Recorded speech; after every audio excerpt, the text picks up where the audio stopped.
Okay. All right. Hi, everyone. It is my pleasure to introduce Professor Elias Most. Elias is visiting us today and tomorrow. Elias did his undergrad in Göttingen in Germany, and then he went to the University of Cambridge, where our paths actually crossed for the first time, but the paths actually didn't merge to stay in the context. He went off to Frankfurt for his graduate studies, and then he went to PCTS and IES fellowship in Princeton and Gravity Initiative. After which he went on to a faculty job at Caltech since last spring. He's an expert in everything related to neutron star mergers, and that's also what he will be talking about. Thank you very much for coming, Elias, and take it away.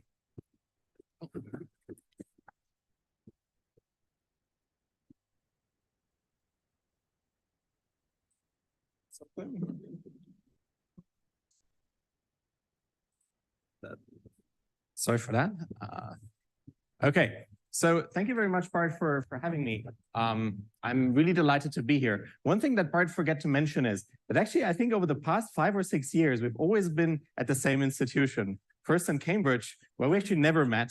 Then we realized later that we were there. Then in Frankfurt, then in New York, then in Princeton. And this is the first time that we're not in the same place. So I'm actually very happy to visit him and see how he's doing here. Also meeting all of you. So please sign up and stop by. I'm happy to, and stay on for coffee later. Happy to get a good impression of what people here are doing. It's really, really exciting to be here. And I thought what I should tell you today a little bit about is how we can model some of the most extreme collisions in the cosmos using computational tools. Or if this sounds, is a very long and bulky title, I will tell you how to make pretty pictures and how to use computers to do that. And so today's talk will not just touch upon pictures, but we'll also touch upon different areas of physics. And I want to kind of convey some of the excitements that I have and kind of working at boundaries of disciplines, combining different inputs that colleagues in nuclear theory do, observers do, and that we in relativity do, just to get a wholesome picture of, a system where all of the fundamental forces of nature play together in their strong parts. And so things that will pop up in this talk in some way or form, and I try to keep it on a very basic level, has something to do with nuclear physics, so dense nuclear matter. It's kind of the elephant in the room. If something's called a neutron star, there has to be at least one neutron in there. The other thing is gravitational waves. I will show you in a second, these objects are so extreme that if you move them around, they can source gravitational wave emission that actually has been detected by the LIGO Virgo detectors. And then ultimately, because different from black holes, these things do have matter. They can emit light across almost all frequencies, and also that we can see and gain a different window into this exciting physics that's going on. And so really the things I want to touch down upon, how can we connect observation, theory, make some pretty pictures, and then discuss what they actually mean. But to cut right to the chase, the thing that I want to do is, I want to start with today's protagonist.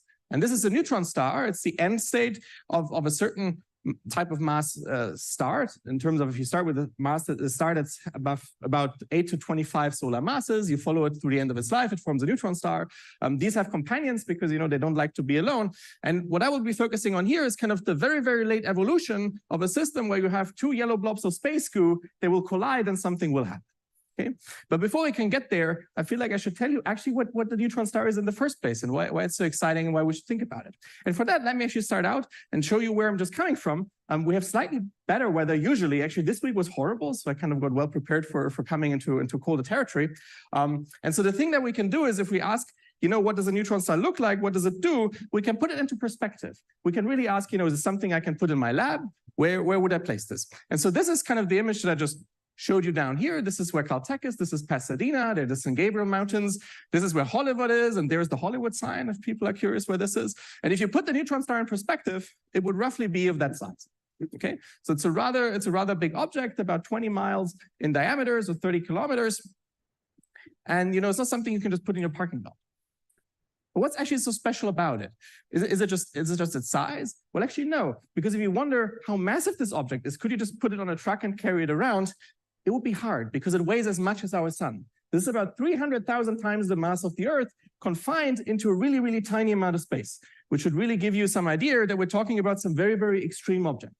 This is almost like black hole's little sister. And I will show you in a second why. And then the question is, well, is this something, do we have to get sunscreen out? Would we get sunburn? Can we just look at it? What we would actually see, which is a remarkable result of a collaboration with people doing ocean dynamics and atmospheric modeling of planets. If you actually think that neutron stars have tiny oceans, for example, that they can accrete from a companion, which are just like meter size or even less, then the flow structure you would see these little spots, you would see these storms. And so you can even have weather and storms on a neutron star. That's kind of a remarkable result that we're kind of pushing forward at the moment. Okay, so then where's all the nuclear physics coming from? Well, if you take the mass of the sun, you put it into this amount of tiny space, you just do a computation, what's the mean density is, that's densities that's higher than densities in the core of atoms. Like the mean densities here are higher than 10 to the 14 grams per cubic centimeter. That's really, really extreme. And so what you will find is that inside the neutron star, all kinds of crazy things happen, like kaons, color flavor locking, or put differently, we have onions in space. You peel the outer layers away, and then you find really nuclear matter inside. You find neutrons, protons, and so on. And one of the exciting things you are interested in this context is really what's going on inside the neutron star, because there are predictions. For example, if you take this one made by Murray Gell-Mann at Caltech about substructure, so you can break neutrons and protons apart, you get quarks, and in day-to-day life, we find these orange friends over here, up and down quarks, as you can see here. You can really ask, what's in there? And one of the questions I want to tell you we can use a neutron star to answer is, do they have, a three-eyed cousin? What's this guy doing? If this happens in a neutron star, can we use this cosmic laboratory of nuclear space goo to study fundamental forces in their most extreme regime? And this is really one of the fundamental motivations for why we look at the system. Okay, there's one thing I haven't told you yet, because it said gravitational waves, so somewhere Einstein has to pop up as well. Where does Einstein get into play? Well, we can do a back of the envelope estimate. So you take your Newtonian energy, this is the gravitational energy, GMMR, the self-energy. You compare this to the famous MC squared. If this number is large, you need general relativity. If this number is small, maybe you don't. So just to give you a reference for what this number is, and if you don't like the complicated word compactness, call it Einsteinness of the object, then you find that the Earth has a number of about 10 to the minus 11. So in day-to-day life, apart from global positioning, where you have to get timing right, maybe GR is not so important. If you take the sun, because we said, well, the thing weighs as much as the sun, well, the number is still 10 to the minus 6. But then you may ask, well, what's actually large? Where would I expect general relativity to apply? Well, you take the most extreme object in GR there is, a black hole, the number is 0.5. So anything that gets up to 0.5 needs a fully generalistic treatment. So really there, Einstein is at play as far as it gets. And if you take the neutron star, it really turns out to be black hole's little sister. It really turns out to have compactnesses or this Einsteinness number very close by. So you have nuclear matter in a regime where it can dynamically affect strong gravity. And this is a really exciting regime to probe all of those forces at play at the same time. Okay, and just to tell you again what the comparison is, this is roughly where we are here on the North American continent. This kind of neutron star, if you let it drop, it really shrinks down to this tiny size. It's a very, very extreme object. Okay, and how do we know about neutron stars in the first place? Well, we know about them for a pretty long time because they have a walkie-talkie. They can call us. If you talk to colleagues doing radio observations, they can actually see these radio flashlights that neutron stars have. And we see them kind of as they pass our line of sight as very accurate pulses. It's really, really cool. And so we've seen many of them since they were first discovered. And the cool thing is you have two of them. It's not just radio that you can in principle see. You can also see all the gravitational waves here that are being emitted as the system goes around. Because if you have that much mass and that tiny amount of space, if they move around each other, they can curve space and time dynamically, and gravitational waves are being emitted. The process, actually, the gravitational waves kind of pull the brakes, makes the system ultimately collide. It's a slow process. For this system, we would have to wait a very, very long time. But for some that we have observed using the LIGO gravitational wave detectors, they actually collide head on, and we can see very interesting phenomena. But how do we do this? How do we make all of these movies? What is the content that we have to do? Well, if Einstein is important, maybe we just have to go to the blackboard and solve general relativity in all of its generality. Homework assignments. Well, it's very bit difficult because if you have no symmetry assumptions to make, no simplifying assumption to this problem, then you really have to do very, very hard work. And it turns out this is something that in its generality we cannot do with pen and paper, at least not in all regimes. And especially if matter is dynamically relevant as it is for neutron stars. So what we end up doing is we use supercomputers such as this one, which we have at Caltech, but also here in Canada, you have ample computing support.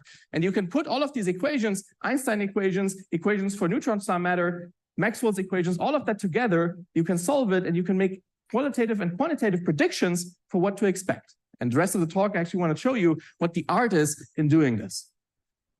And so what's the physics that actually enters in the system? If you just wonder, like, what kind of physics do we have to include beyond nuclear forces and gravity? Well, we already said gravity, that's important. In fact, if you just were modeling binary black holes, that would be it. You just model the dynamics of curved space, assuming you just believe in Einstein. If you believe in modified theories of gravity, you might need something extra, or dark matter. If you want to model hydrodynamics, if you want to model neutron star matter, you really have to have a description for that. Turns out hydrodynamics to first order is a very good description. I tell you towards the end of the talk what we're missing out if we're not careful on this side. You have to put in nuclear physics because, again, hydrodynamics is a very versatile theory. It works for my coffee. It works for these waterfalls. But it also works for nuclear matter. So we have to tell it what nuclear matter is. And typically we do this by providing a function of pressure as a function of density, temperature, and composition properties. Then, of course, as I will show you, there's all kinds of light being emitted in the collision of the system that we can observe using different kinds of telescopes. So we really want to model Maxwell as well, just to see, A, do we get the light, and B, does it affect the dynamics? And then finally, chemistry is also important because all that nuclear matter is subject to weak interactions. So you want to model weak decays, neutron star decays. You want to have the chemistry in there as well. So if you took some version of this in some form, put it on a computer, you can make a movie. And that's what I'm showing you right now, what will happen. So here we kind of fast forward right to the point where the two neutron stars are about to collide. Gravitational waves really kind of put the brakes on. So the system kind of gets closer and closer and speeds up in the process. You have time to impact is about 15 milliseconds. So we watch a movie in slow motion, but really what we will see happens at the snip of a finger, right? So if I let this go, I solve all these equations on the computer now. You see that those two stars orbit, they emit gravitational waves. You can't see this right now because the thing that I'm plotting here is kind of the density that you actually see. And then as you can, however, glimpse, the two stars get closer and closer as they orbit because gravitational waves remove angular momentum. They collide, it's smashing two things together. You get all of the debris that's flying out of the screen right now that's very neutron rich, and that will be very important in terms of counterparts that you expect. At the center, you get a hot blob of dense nuclear matter that's wobbling around, emitting gravitational waves. Ultimately, it succumbs to the pull of gravity and forms a black hole. Okay, and this is when gravitational wave emission shuts off. But the electromagnetic side will now only start to flourish. In fact, if you run the system for longer with all the necessary physics, in particular magnetic fields included, you'll see that the system almost behaves like a fire hose that you turn on. There will be a strong outflow. I'm going to show you how this works in a little bit. Okay, so there's really rich dynamics going on. There's many angles you can take at this problem and ask what's actually happening. What I want to do for the next few minutes or so, I want to slowly walk you through the movie and try to show you how you can connect different stages of the evolution to different observables and what we can actually learn from this. What's really the exciting physics that's going on. And so initially we heard that there's gravitational waves being emitted. This is super exciting because those gravitational waves have been detected by the LIGO, Virgo, and hopefully soon also CAGRA collaboration. So the idea there is basically that in 2017, we had the first gravitational wave event where the ripples of space-time went through the Earth. They caused a relative length contraction that is so tiny, you need very, very high precision interferometers, in part developed at Caltech and MIT. And if you detect those very, very tiny relative changes, you can infer back what system merged and what its properties were. And so first successful time this happened was in 2017. Since then, we've at least seen one more neutron star merger and some other mergers that either contain neutron star black hole or we weren't sure what it was. But the cool thing is that this system gave us the rich variety of everything we could have potentially hoped for. It's really, really amazing. And so what you then see here is that over time, as the system collides, the gravitational wave frequency goes up. It's kind of a chirp type motion. And then at merger, kind of the frequency almost diverges and the thing begins to collide. And since then, many, many more gravitational wave events have been detected. It's almost a zoo, largely consisting of black holes up here. And you actually have a faculty, Maya Fischbach, who's an expert in understanding what all of that means. Where do these come from? What does that mean for galactic archaeology? And the things that I'm interested in are here at the bottom. These are the neutron star ones, the orange ones, that either were collisions of a neutron star or of a neutron star and a black hole. And then depending on what the mass ratio of those two is, you get either different counterparts or just a gravitational wave signal. And so it's really, really exciting, not just because those are the ones that have been seen, but right now, LIGO is actually in its next observing campaign 04, already a few months in, It's running for another year, and we hope to see at least a few more.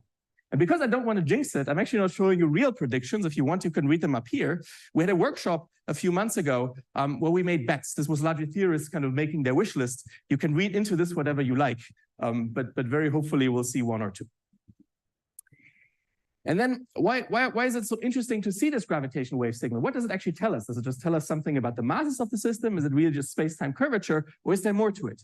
Can we actually see our kind of three-eyed friend, our quarks? Can we see them at play? And the answer is we can, because there's a phenomenon you can actually study if you go to the beach. If you go to the beach, you'll notice that the sea level kind of changes during the day. There's a phenomenon of low and high tides. And this is because there's an interaction of the moon with the Earth causing the sea level effectively to change. And the same thing happens in a neutron star. They're also tidal forces. They're gravitationally acting on each other, meaning that bigger stars are more squishy.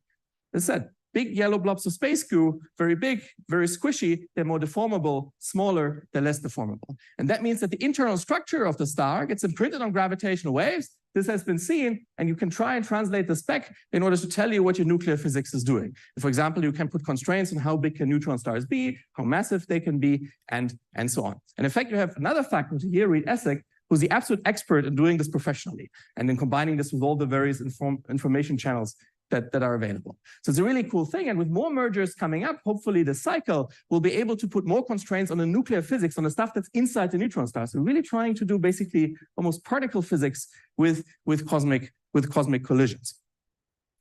And one thing I wanted to show you is, however, that there's some slight degeneracy in doing this.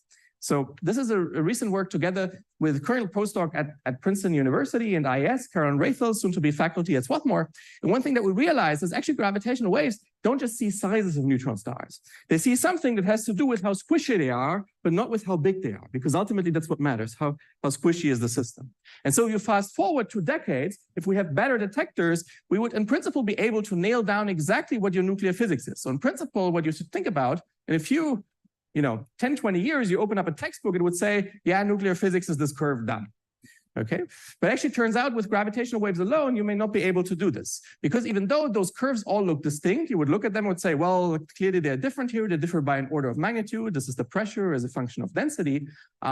And if you compute how big the neutron stars are, yeah, they differ by half a kilometer, and the target value is something like 50 meters. Clearly, we should be able to tell them apart.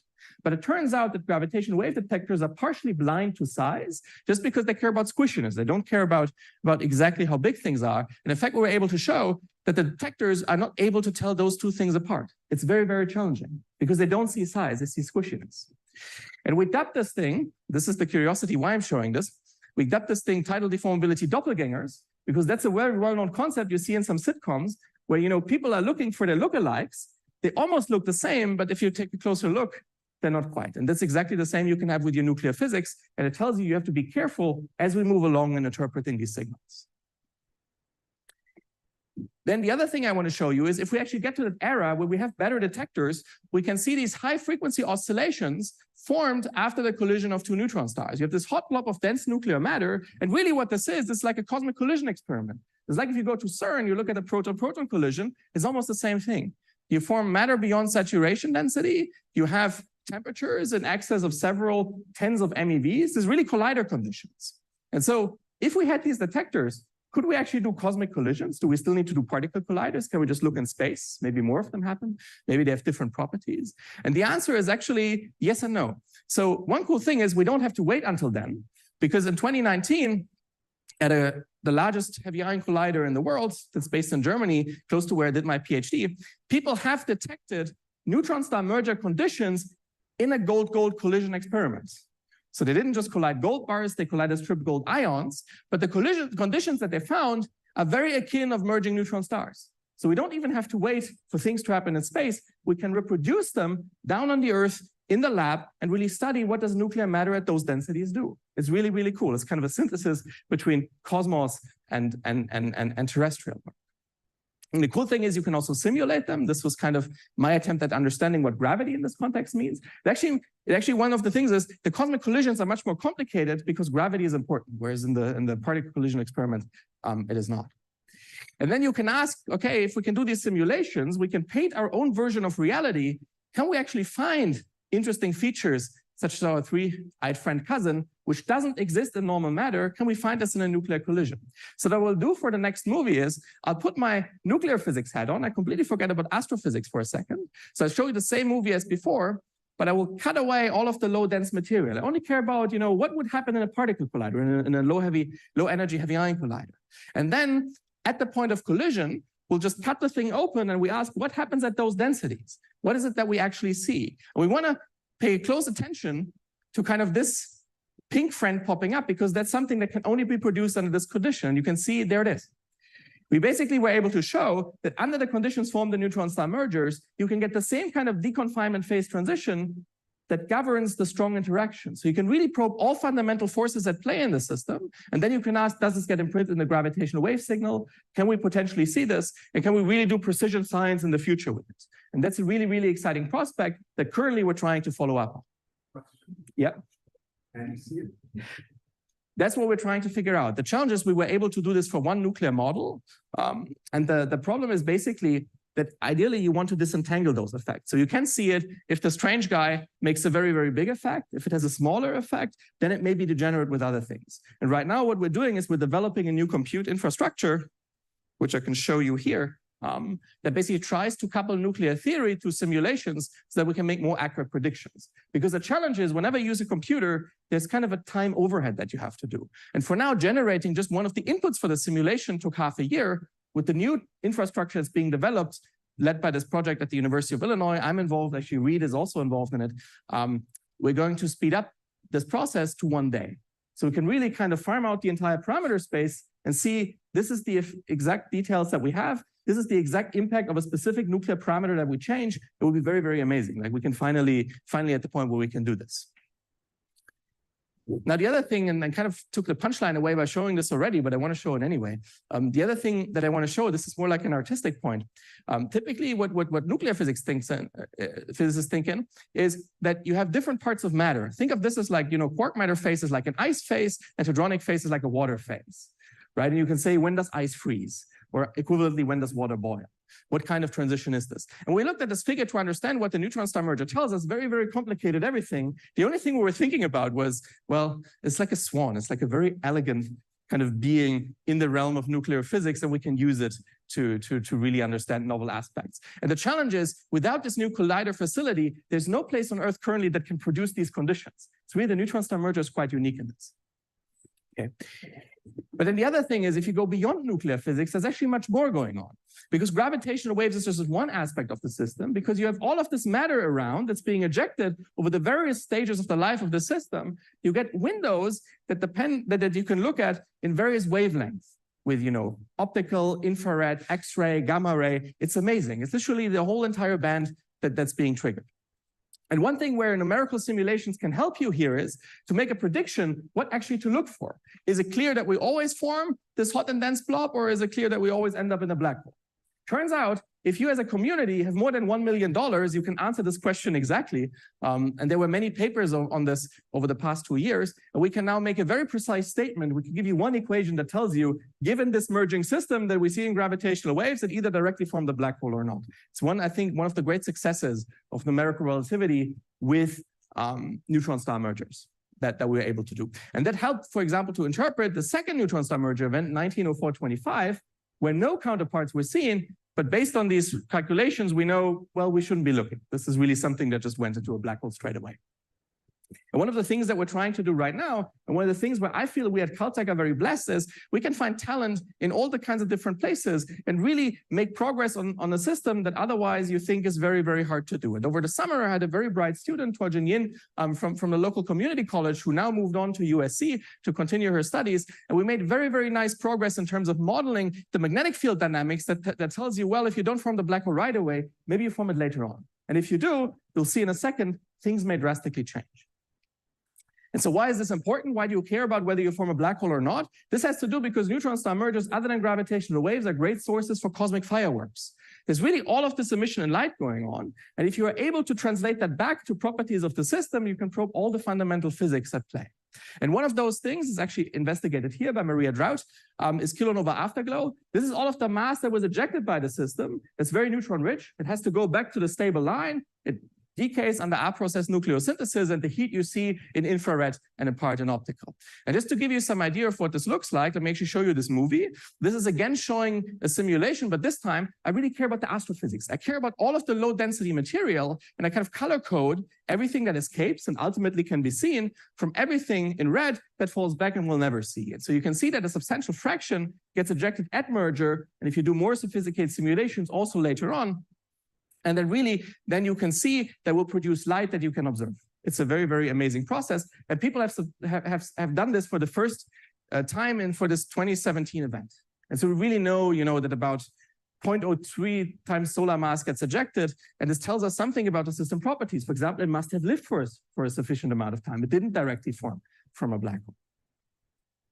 And then there's another thing which I got recently really excited about, is that other than just giving you this afterglow, which you can really think more of like, a light bulb switching on, there's also something like a very bright flashlight that gets turned on very shortly after the collision, about 2 seconds later.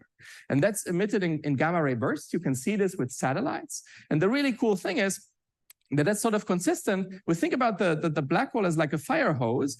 You have a very high velocity stream of mass that's accelerated out. It breaks out of this green cocoon of matter that we've just seen that got ejected, deposits all of its energy, and then you can see this as a bright flash of light in gamma rays. And I just want to show you also how you can use numerical simulations to understand this. This is kind of a simulation. I think Bart was involved in this as well, trying to understand kind of the toy problem. If a black hole kind of starts eating up all the matter, so we're going back to the initial movie, we kind of continue it using a different type of infrastructure. One that can really capture, what the black hole is eating, how it's eating it, because it will depend on if it's a very hungry eater or more like a slow eater.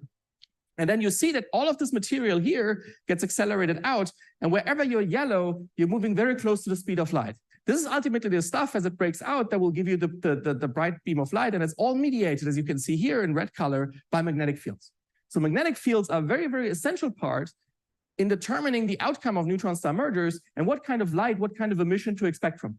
And this is really something where right now we as numerical modelers are kind of struggling how we put all the dynamics together so that we can solve these nonlinear systems and make accurate predictions for observing colleagues. And right now what we're doing is, this is together with the postdoc Goni Halevi, who now moved on from grad student in Princeton, just started in Northwestern, is to understand what is actually the processes all in this matter that's going on with the magnetic field. And we found that there are very strong dynamo processes being active. If you've never seen this diagram, there's something very closely associated with. If you look at the sunspots of the sun, there's like a 12-year cycle. It's kind of the same thing. There's something going on with the magnetic field that periodically amplifies them, and that ultimately leads to the strong outflow that we just saw. And this is something we're doing using very sophisticated high-performance computer simulations. And then one thing I want to highlight is, which is really kind of fresh off the mill, is a controversy that people are looking into this year in the numerical relativity community, namely, do you actually always need a black hole?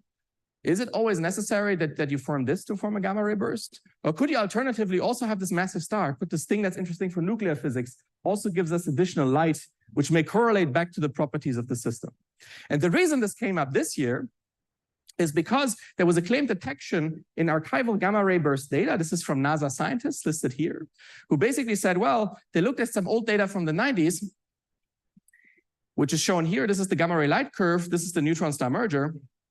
And they were saying after the star collides, the oscillation frequencies, like the thing doesn't just go in, collides, boom, forms a black hole. Rather, again, it forms this hot and dense phase. It's oscillating very strongly. As it oscillates, it can potentially imprint those oscillations into oscillations in gamma ray bursts. And if so, we could use light to directly probe dense matter. It was a very, very interesting proposition being put forward based on observations. And following this, there has been kind of a wealth of simulations in the community. And one thing I want to particularly highlight is CETA National Fellow Luciano Combi, who's kind of driven the field earlier this year in this respect. Also had a paper out, and some people in Germany had as well, trying to understand how exactly does this work? How do you imprint kind of motion from the star into outflows, and how does the plasma physics determine what kind of prediction you would make? Can this produce a gamma ray burst? Can it not? Does it just give you more outflow? What exactly is going on? And just to give you some idea, because these simulations are very complicated, I want to show you kind of a toy example from this, like what's actually happening in the simulations. And so what you find is, if this is your if this is your star, then basically you have plasma processes going on that amplify your magnetic field dynamically. And at this point, you basically get the same thing that happens at the surface of the sun. You get little loops, little connected flux tubes sticking out because of an instability that happens at the surface. And there's a very deep reason for why this happens, but just think about, there's the same thing as the sun, loop sticks out. There's a background shear flow, this loop will inflate, and ultimately then this loop will detach and you kind of have some sort of periodic eruptions from the star that are being self-consistently sourced. And we can show using numerical relativity that this happens with all the physics included and then make predictions. Is this detection viable or is it not viable? And something that we find was, well, it's complicated. And I probably leave it there. And then the other thing that I think I really want to give you some impression of is like, actually what we need to do now is we need to take all of these observable channels, gravitational waves, afterglow, as well as gamma ray bursts, and connect this to the underlying physics, because that's what we want to learn about. We want to learn about gravitational physics, plasma physics, nuclear physics, as well as the chemistry inside the star. And here we need the simulations to sort of bridge the gap from the observations, the highly dynamical evolution that kind of connects the two and try to make predictions.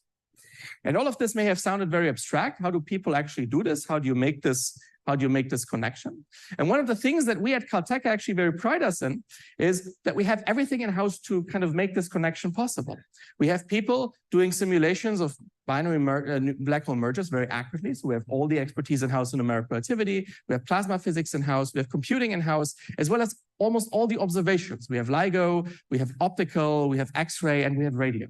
And kind of, we're trying to make some really great progress in using simulations to connect all of this together and try to make accurate predictions for what our observing colleagues should look like, and then what they would actually need. And what I want to show you now is, well, this is all fair and square. I show you complicated pictures and physics and all of this. But what does my day-to-day life actually look like? How do I go about this? How do I make this movie? How do I make all of this happen? Just if you want to know what does it actually look like? And the interesting thing is, I thought I'd show you some analogy, because painting these things with a computer is almost like having an artist trying to pick a different perspective. Right? So this artist here, she's painting her view, her kind of image of this cosmic collision in her own drawing style. My own favorite one is Impressionist. This is why the image looks like this. And then what you want to do is you want to have numerical models that highlight different aspects. For example, this global collision, or maybe what happens at the center, or maybe you only care about what happens at larger densities. And depending on what drawing style you adapt, what color you use, what your own perspective is, you give it your own interpretation, your own idea of what's going on, and you try to see what are the common features, what's the underlying physics, what's actually happening. And one of the things why I'm a computational physicist and not one using pen and paper, I was really terrible in high school at drawing. And if you look very closely, this is actually the trademark of using an AI-generated image. So I really use a computer even to generate those. And then how does it work? So if you take every complicated equation you can think about, you can visualize this as an effective drawing style. So I'm showing here an image made by Heike Kobian, which I think is terrific because it kind of highlights, if you take sort of the approach of modeling a system in general, this is true not just for what I'm doing, this is true for almost all fields of science. You have to make approximations, you have to make choices, and depending what choices you can make different predictions. For example, if this is reality that you want to paint, you may say, well, I do a quick pencil sketch. And doing a quick pencil sketch is cheap. It gives you an overall idea, but it gets many of the features wrong. It kind of says, well, yeah, there's something here at the center, but you don't see the river there. You definitely don't see people dancing in the foreground. And then if you use more color, things get more complicated. They get more expensive. You take much longer to paint it. And so if you have a very colorful image, maybe you get the people right, but the scales are completely off. And it takes you very long to do this. And so depending on which drawing style you adapt, depending on which color you adopt, you make a different prediction. And if this is all very abstractly sounding, I want to give you an example for how using a different kind of style might lead to the wrong conclusions. So I show you in a second what this means. One thing I want to highlight is, together with a very bright grad student, Sarah Habib, we're looking, because again, we're computational physicists, not just, what do these different drawing styles mean, but also how accurate can the computer actually draw them. So this is something that's a question for us as well, because we really use numerical tools to make all of these images. And it's important to say, well, is just like AI, you blend two things together and they don't just look quite right, or is it something that the computer can actually do if we tell it paint an impressionist painting of a neutron star merger? That's what we're doing right now. And now I want to give you an example for why things may not always work the way you want. And this is actually an example I'm working on right now. So this is really something very hot off the mill. And this is the question, it's a very simple question, I think originally from Kip Thorne. What happens if a neutron star forms a black hole? So here the neutron star has magnetic hair. And depending on what your black hole's solution is, what your spacetime is, it cannot keep the hair. So just like me, it has to lose it at some point. And when it does that, most of the energy that's stored in the magnetic field will be released. And that's great because that may give you a bright transient. And that means I can go downstairs in the astronomy department at Caltech to my observer colleagues and say, well, let's look for this thing. But of course, there are multiple people. There are people doing radio, there are people doing X-ray, gravitation. What would you look for? How do you know? And this is where numerical models can help. For example, if you do kind of simulations where you use a brutalistic type of drawing style plus some relativity included in, you kind of find a textbook type radiation pattern. And you would say, well, yeah, maybe that's radio because that's what it looks like. It looks like an EM wave. So maybe I should go to my colleagues, Greg Hallinan or Vikram Ravi, who operate our radio telescopes and say, let's look for this. Or actually, if I believe Bart, and I do, something more colorful where I put more physics in, but I can only do the local scales, I get a very different picture. But note, the black hole size is here. So I really here care about large scale dynamics. There I can only model what the black hole is doing. And then locally it looks like, wait a second, it doesn't look like this feature. There's like some small blobs. And as these small blobs collide, has been shown this may produce X-ray. And that means I have to go to my colleague Fiona Harrison, who's in charge of NuSTAR. So, where would you go? Which prediction would you trust? Do you trust more like getting the global scales right, this brutalistic picture? Do you trust more like the colorful picture, which looks closer to reality, but all scales are off? What prediction would you make? Actually, turns out we're both wrong. So it's neither radio nor X-ray, because we missed out on one critical part. And the critical part is, if I go to the beach in LA and I see all these surfers, I also observe that you have surface waves. And so as these waves kind of come ashore, they begin to steepen, they begin to break. And then if you're a surfer and you get sucked in, you can basically get accelerated, if you think you're now an electron, and get sucked into this wave. And this changes the picture so dramatically because these waves don't steepen, they just go out. They don't do this, they never come ashore. But if you include this effect, basically something happens which goes by the name of monster radiative shock. And we were very scared because it means Oogie Boogie is showing up, at least in some form. And then we tried, well, maybe we simulate only the child version of this. And if you do this, you make a very different prediction. If you do this, the picture you get looks qualitatively different. You find that you get all of these waves propagating out, but some of them basically begin to dissipate. This is your surfer being sucked in. And because of this, and if you compute the energies, you end up more in the gamma ray bursts. So it turns out I have to talk to a different observer altogether. So depending on what physics you put, what drawing style you put, you make different predictions. So it's really important you get the color right and you get the drawing style right, in addition to the perspective. And then one of the challenges that we're facing right now is, how do we make our simulations more colorful? How do we make them more realistic?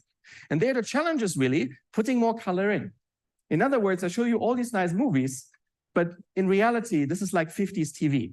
What I'm showing you is kind of a black and white representation of physics. It's very noisy. It's not really accurate in all the aspects. And one of the things is making them more expensive, making them more complete, and trying to model all the various chemistry, plasma processes, nuclear processes to really know what are we looking for. Because if we have all the wealth of data coming in next year, or there will be another observing campaign end of this decade, we want to be prepared. We want to say, well, this is what we should be looking for. And if we see it, this is how we interpret it.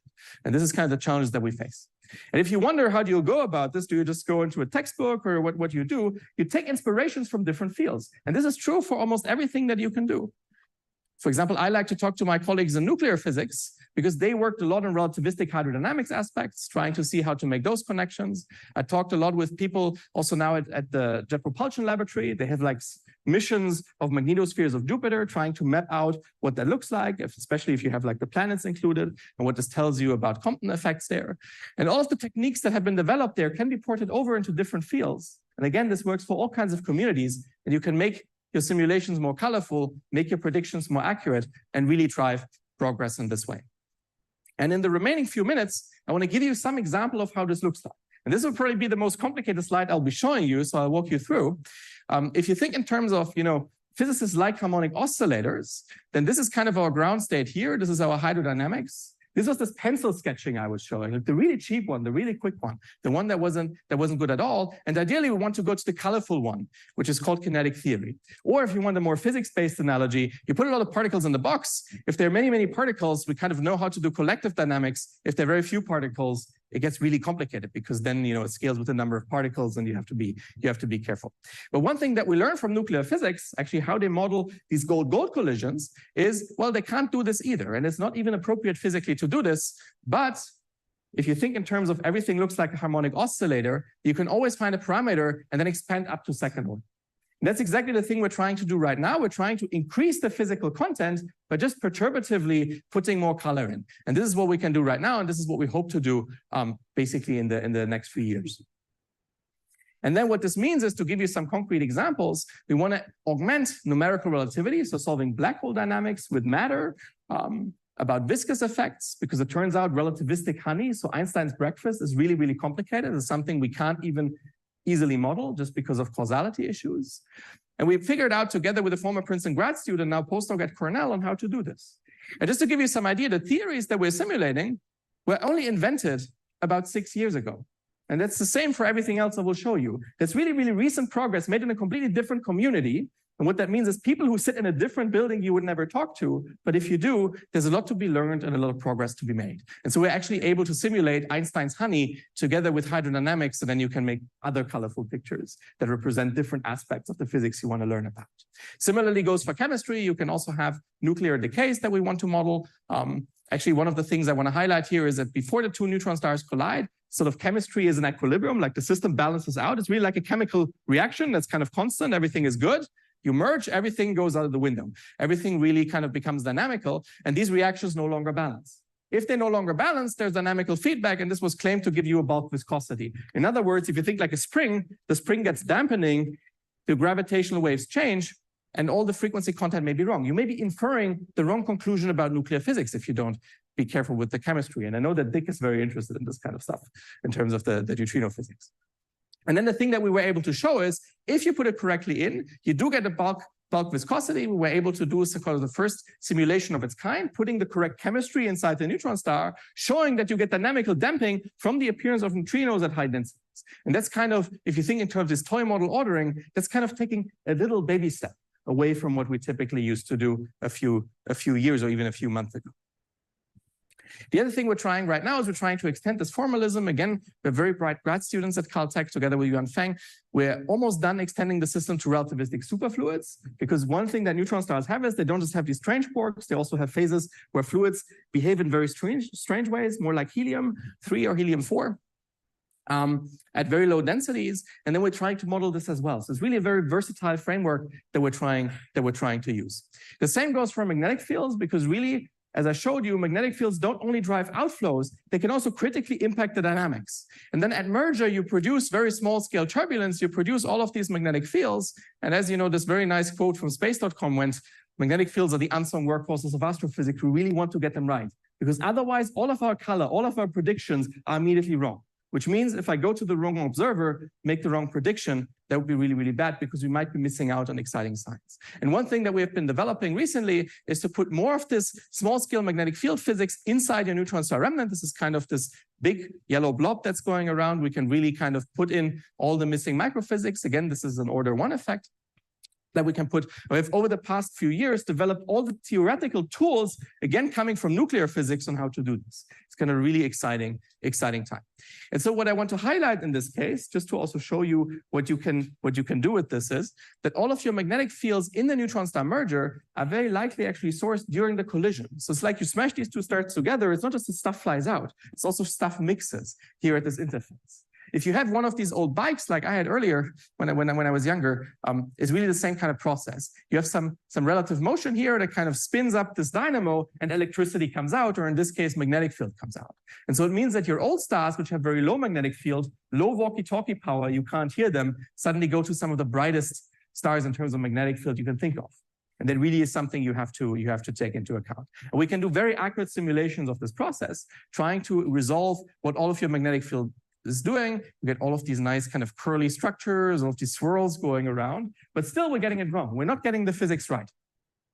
And one of the things I actually really like is you have a very bright postdoc here who kind of knows how to apply the microscope to this problem. And that's the thing that we're doing right now. So James over at CEDA is really modeling what's the small scale dynamics in this. Together with Bart Ruperta and people in Princeton, we're really trying to understand What's going on in there? Can we put more microphysics? Can we put more color into these images? And the same actually also for black hole physics. This is more something you should ask Bart about. But we even developed the equations to model, how do black holes shine? What can we learn about this ring depletion? How can we model all of the reconnection physics? And you really have the expert in-house, so I won't say more on that. And then finally, before I conclude in the last 2 minutes, I want to actually show you, if you have assembled all of these tools, can you make a new prediction that's both exciting and testable? And something that's also very Caltech in some sense. And so one of the things that I missed out here in telling you is there was a big white spot on this initial diagram showing you all the dynamics of the matter. There was something that wasn't there. And this has to do with precursor emission. Really what this is the neutron stars have this walkie-talkie, they have this hair.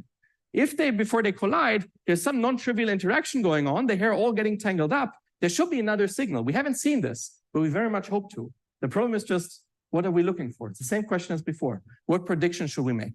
And using these simulations, we can actually do this. And by doing that, I leave all the nuclear physics behind. I kind of zoom out. This is what the hair looks like of 2 neutron stars. It's actually very exotic hair because it's determined by positrons and electrons. It's a pair plasma, vacuum. Magnetic fields here are so strong that vacuum breaks down. You really have some very exotic structures going on. And then the question is, can you actually look for this?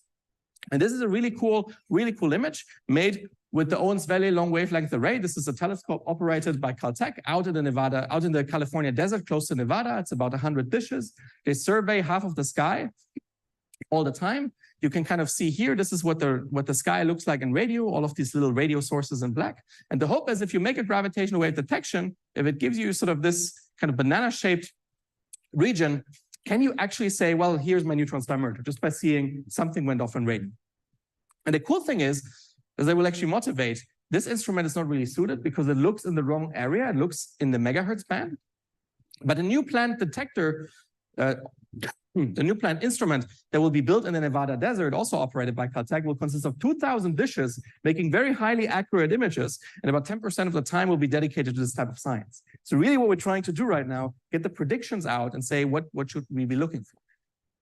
If you haven't heard about this process, I encourage you to talk to Chris. He's been thinking about this a lot. There are many different things that can go on if you have magnetic hair. I don't want to walk you through all of them. Some of them is like, hair kind of dissipates just because there's some effective honey type effect going on. Or neutron stars are like X. They have a solid shell. The shell can crack. Some waves propagate out. Or again, we have this balding transient that we already talked about. But another thing that can happen is, and this is why I'm actually here, because the community has made so much progress in doing computer simulations of all the various aspects. It's really something that has only been enabled by progress over the last few years, okay? And what I want to show you is if you put all of this technology in place, we can make an accurate prediction for what you should look for in radio for these type of transients. And the challenge that we face there is really a challenge of scale separation, namely that we need to bridge black hole scales, orbital scales, wind scales. It's crazy. And then microphysics we can't even resolve because microphysics is really at the very, very tiny outskirts if you want radio of 10 to the minus 5 kilometers. Okay, we do this in specific ways. Just to show you one more thing about drawing styles, what we're actually trying to do right now is we're trying to use the very accurate, almost engineering type drawing that you can make for binary black holes, port this over and solve this problem. And we're almost done doing this. And I think it will enable us to make even more colorful, even better predictions. But just to cut to the chase, what you would expect from this interaction of the hair, this is kind of the same thing we were looking at, yellow blobs of space goo. Now they have some red vectors indicating the fields. You get this connected hair going from one star to the other. If this interaction that you have drives anything nonlinear, basically you would see some dynamics going on. And what would that look like? Well, I'll show you. This is a simulation that we made. So if you have connected field lines before, this is kind of the hair here in white, you get periodic eruptions, explosions from the system right before it merges. And if these explosions are powerful enough, just like the ones that you see on the sun, then really you might be able to see some interesting dynamics, some interesting emission coming from the system right before the collision. This is about a few milliseconds before the stars collide. And if you wonder, is this something we have to wait for to see, or is this something we have to go to the sun to study? Actually, no, I found out we have an experimental colleague at Caltech who can kind of reproduce these conditions in the lab. It's like Paul Ballan's lab. They have some kind of little cavity experiment where they can, over the second fraction of microseconds, produce similar type of eruptions. It's really something you can even study in the lab if you wanted to. And then finally, what this led us to do, and this is a very recent result we made, if you get all of the physics right, at least approximately in this process, you can make a very accurate prediction that the collision of two neutron stars likely will be preceded by radiation in the 10 to 20 gigahertz range. And this is something that telescopes have not been looking for, because typically these radio bursts are more like in the 1 gigahertz range. We're trying to refine this prediction, but it's something that was crucially enabled by simulations. It's really putting all of this technology to play, all of these insights that we gain from different areas of physics, and now we can go to our colleagues and say, this is what we should be looking for, which is really, really exciting. And then if you wonder, do I just like neutron stars? Well, if you put a black hole, basically the same thing happens as well. And I think this is all I wanted to show you about kind of the excitement you can do if you have Einstein, if you have nuclear physics, if you have gravity, all kind of playing together in unison. And especially if you use computers to paint pretty pictures of what happens and then try to interpret them and what they actually tell you about nature. So with that, thank you very much.